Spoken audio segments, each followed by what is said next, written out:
Bonjour, c'est Rodriguez Sabé, votre ami de tous les jours. Alors, nous allons aujourd'hui vous apprendre à comment afficher de manière descendante les idées des clients entre plusieurs tables distinctes.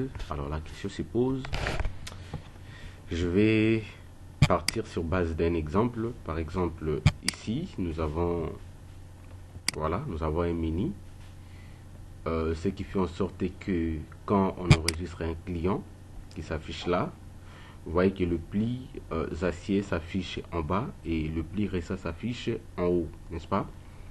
Et quand je serai ici pour enregistrer le mouvement, d'accord, vous allez voir que quand je vais sélectionner les clients, c'est le pli récemment enregistré qui s'affiche à la première position.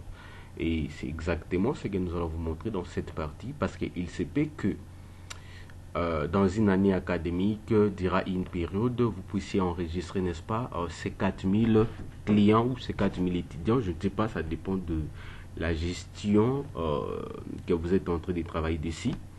Alors, imaginez que vous avez ces 4000 enregistrements et que c'est les derniers enregistrements que vous venez effectuer, que vous voulez sélectionner.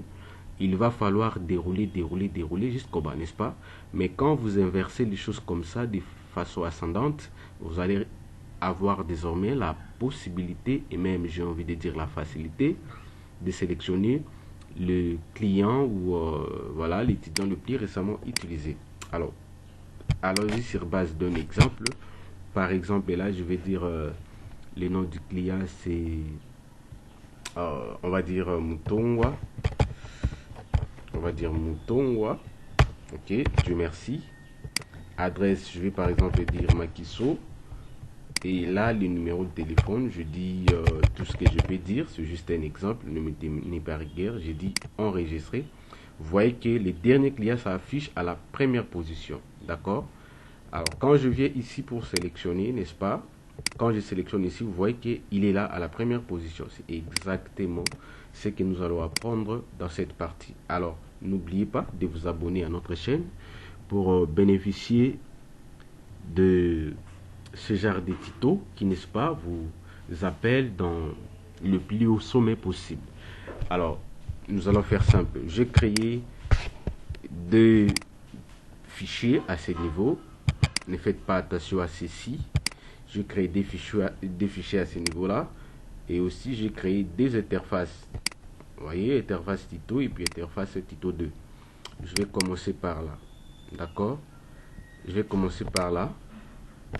Alors, je suis ici. Comme j'étais en train de dire, nous allons tester très rapidement. Avec ces petits boutons-là, j'ai dit les noms des titres. C'est par exemple école de la pratique. Voilà. Je vais là-bas, durée, je dis 1 heure. Après, je clique sur valider. Vous voyez qu'il s'affiche là. D'accord?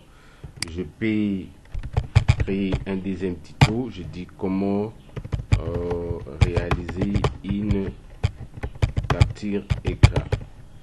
Et le tuto va durer, n'est-ce pas, 1 minute.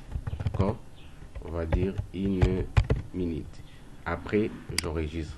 C'est qui jusque là, vous voyez que en fait, ce que j'enregistre pour la deuxième fois s'affiche en bas. Et ça sera comme ça, ainsi de suite. Et quand je vais venir ici pour sélectionner, vous allez voir que le deuxième s'affiche en bas. Imaginez maintenant que c'était le millième. Ça sera encore plus bas, n'est-ce pas? Alors, nous voulons tout simplement inverser les choses. D'accord? Alors, pour cela, qu'est-ce que nous allons faire?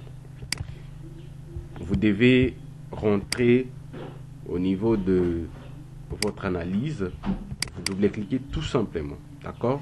Et puis vous sélectionnez idée, d'ailleurs par défaut c'est déjà sélectionné, et ensuite vous cliquez seulement ici et puis vous faites OK, d'accord? Ici aussi vous pouvez faire la même chose, vous venez ici et vous faites OK. Après cela vous pouvez, n'est-ce pas, générer un petit peu pour essayer de tenir en compte ces modifications là que vous venez d'effectuer. Alors, quand j'ai fini, j'ai dit OK. Cette fois-ci, je vais aller tester la même fenêtre que celle d'avant. Je viens là-bas, j'ai dit déjà, vous pouvez voir comment ça inverse les choses. J'estime même qu'en venant là-bas, les choses seront investies, vous voyez, n'est-ce pas? Alors, je vais revenir pour essayer de tester avec vous. Je dis les noms des tutos, c'est apprendre PHP débutant. Voilà, je viens là-bas, j'ai dit ça va durer 2 heures du temps et j'enregistre. C'est que bon, vous voyez que ça s'affiche à la première, ça occupe la première position ou la première ligne. Je peux aller vérifier à ce niveau-là, au niveau des clés étrangères. Vous voyez que ça s'affiche, n'est-ce pas, à la première position. Alors, au cas où vous aurez plaisir au enregistrement, je ne pense pas que vous allez descendre bas. Vous récupérerez tout simplement le premier sur la liste. Merci beaucoup pour votre attention. N'oubliez pas de vous abonner à notre chaîne, mais aussi et surtout de partager ces tutos combien de fois important pour vous, qui peut également être important pour les autres. Merci pour votre attention.